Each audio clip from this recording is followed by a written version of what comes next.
उत्तर भारत के एक छोटे से पहाड़ी कस्बे धवलपुर में सुबह हमेशा देर से आती थी। कोहरे की मोटी चादर जब धीरे धीरे हटती, तब जाकर सूरज अपनी हल्की सी मुस्कान बिखेरता। इसी कस्बे के आखिरी छोर पर टीन की छत वाला एक छोटा सा घर था। ये घर था नवीन का। नवीन उम्र में सिर्फ 17 साल का था, लेकिन जिंदगी ने उसे बहुत जल्दी बड़ा बना दिया था। नवीन के पिता बचपन में ही गुजर गए थे। मां सरला देवी दूसरों के घरों में सिलाई का काम करती थी। घर में आमदनी कम थी, लेकिन सपनों की कोई कमी नहीं। नवीन पढ़ाई में तेज था, उसे मशीनों से बहुत लगाव था।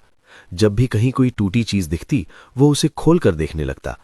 नवीन का स्कूल कस्बे से 5 किलोमीटर दूर था। पहले वो पैदल जाता था। एक दिन कस्बे के कबाड़ी बाजार में उसकी नजर एक टूटी हुई साइकिल पर पड़ी। जंग लगा फ्रेम, उलझी हुई चेन और पंक्चर टायर। लोग हंसते हुए बोले, ये अब सिर्फ कबाड़ है। लेकिन नवीन की आंखों में कुछ और ही चमक थी। नवीन ने मां से कहा, मां, अगर ये साइकिल ठीक हो जाए तो मैं रोज स्कूल टाइम पर पहुंच जाऊंगा। मां ने हिचकते हुए अपने बचाए हुए पैसे दिए। सपने महंगे नहीं होते बेटा, हिम्मत महंगी होती है। नवीन ने कबाड़ी से साइकिल खरीदी। दिन में स्कूल, रात में साइकिल सुधारने का काम। कभी हाथ कट जाता, कभी चेन फिसल जाती, लेकिन हर बार वो खुद से कहता, रुकना विकल्प नहीं है। एक सुबह वो दिन आया जब साइकिल खड़ी थी, पूरी तरह ठीक। नवीन ने पैडल मारा, हवा उसके चेहरे से टकराई। उसे लगा जैसे उसके सपने भी पहियों के साथ घूमने लगे हों। कुछ ही दिनों बाद पहाड़ी रास्ते पर साइकिल फिसल गई। नवीन गिर पड़ा, घुटना लहूलुहान हो गया। लोग बोले, देखा, कबाड़ कबाड़ ही रहता है। नवीन दर्द से कराहता रहा, लेकिन उसकी आंखों में आंसू नहीं थे। वो घर लौटा। मां ने पट्टी बांधी। मां बोली, अगर तू गिरकर उठ सकता है तो तू हार नहीं सकता। नवीन ने उसी दिन तय किया, अब मैं रुकूंगा नहीं।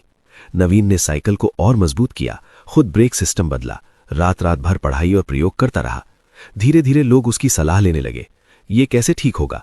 एक दिन कस्बे में एक तकनीकी प्रतियोगिता की घोषणा हुई। नवीन ने उसी टूटी साइकिल से एक छोटा सा इनोवेटिव मॉडल बनाया। जज हैरान रह गए। नवीन का नाम जब पुकारा गया, प्रथम पुरस्कार, पूरे कस्बे में तालियां गूंज उठी। मां की आंखों में आंसू थे, लेकिन गर्व के।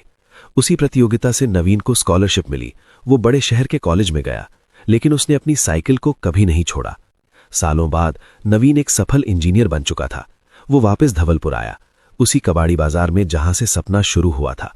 नवीन ने बच्चों से कहा, सपने नए होना जरूरी नहीं, नजर नहीं होनी चाहिए। वो टूटी साइकिल आज भी उसके घर में टंगी है, एक याद के रूप में नहीं, एक सबक के रूप में। हालात चाहे जितने टूटे हों, अगर हौसले मजबूत हों तो जिंदगी को फिर से जोड़ा जा सकता है। ऐसे ही मजेदार कहानी के लिए वीडियो को लाइक करें और चैनल को सब्सक्राइब करें।